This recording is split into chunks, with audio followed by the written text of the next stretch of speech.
Do you know your protagonist's most redeeming quality? In this video, you are going to learn how to read a tarot card, more specifically, the Ten of Pentacles in reverse, both intuitively and the actual meaning, and how to associate it with your actual main character and using it as a storytelling tool. The tips I'm about to give you come from my practice, and it's the same process that I use for every single card in every single spread. It doesn't matter what card I get, it doesn't matter what spread it is. Something I highly recommend writers do when they are about to use tarot as a writing tool is to find a tarot deck that mostly matches the world that they are about to create. This is the Ten of Pentacles in 4 different decks. Essentially, they all mean the exact same thing, but all of these cards are going to give different prompts depending upon what world I'm trying to create. Hi, I'm Chris, and I am a certified tarot reader who's building a community of writers who use tarot to overcome their writer's block and to enhance their creative writing. So let's get into it. To begin, let's read this card with our intuition using our 6 senses. What do we see, hear, feel emotionally, feel physically within the card, taste, and smell? So I see a family sitting down to dinner. I see lots of look at the older people in the back. You've got the younger people up front. You've got a feast. Maybe it's Thanksgiving. You also Pentacles are the round gold pieces that look like money. So it looks like there's a bunch of richness going on here.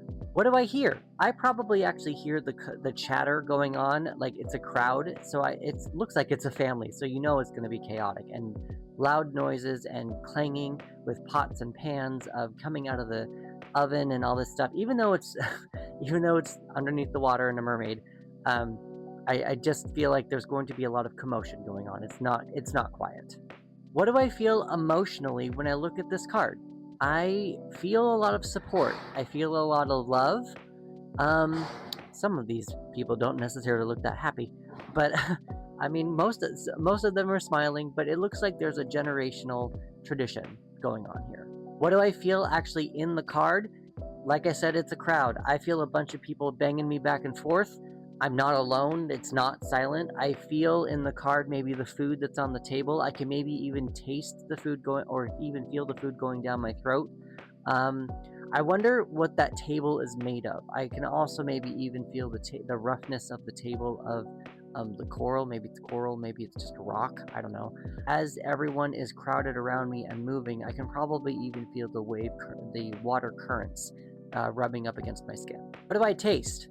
I do taste seawater, again, but I also taste all of these fish, all of this plant life, all of this feast. I can taste food. Finally, I can taste something different than seawater. What do I smell? Probably the food. I don't know how mer people cook food underwater. That's very interesting. I feel like most of their food is probably cold, so I don't necessarily know that it gives off a specific smell. But animals, predators do smell blood under the water so that they can hunt. So I guess there is some sort of a smell to all of this food. To go a little bit further into the card, let's create a small short story just to kind of get more in tune with it. You can go as big with it as you want or as small with it as you want. You can go Act 1, Act 2, Act 3, or what's the scene before, what's happening right now, and the scene after. So we've got a feast. We've got a family gathering. I feel like there's chaos probably before this. I feel like there's a lot of planning. I feel like there is who's going to stay where, who's going to sleep where. There's all that kind of planning stuff going on. And then here we're actually at the party, and what comes after, maybe it's cleanup, maybe it's people all going home, maybe it's Christmas, maybe they are all, if mermaids celebrate Christmas, maybe they're all staying over, and they're all going to open presents together. I don't know. For some reason, I'm getting the feeling that none of these people are going home tonight. The actual meaning of the Ten of Pentacles. In the tarot, there are cycles. Aces are the beginning, tens are the completion or the end of that cycle. Now, this is the end of that cycle. The suit of Pentacles is associated with the element of earth. Earth is associated with our health, our body, and our money.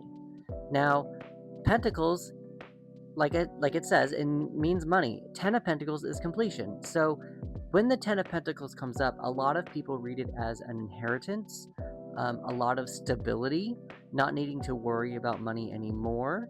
We've got generational wealth going on. We've got an abundance of people around us, an abundance of money. It's very stable. It's a very stable earthly position to be in.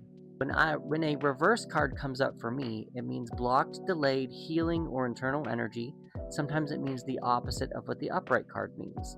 Now, because this is a completion card, for me, when a completion card comes up in reverse, to me it says that the querent has not accepted the ending of this, has not quite accepted the ending of the completed journey yet.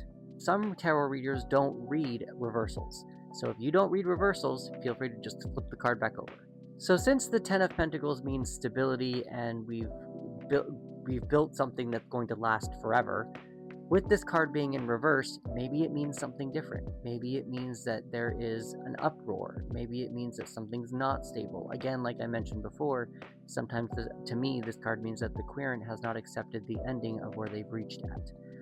When they get to that point, they can flip the card over and go into the ace and start a whole new cycle.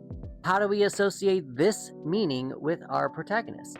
Or at least my protagonist for this video. So this is supposed to be his their most redeeming quality. I'm not sure what the sex is of this character is yet.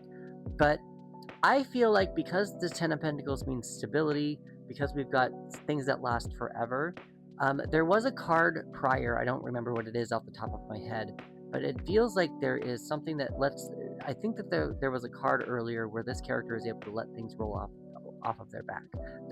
They don't hold on to things as, they don't hold as many grudges.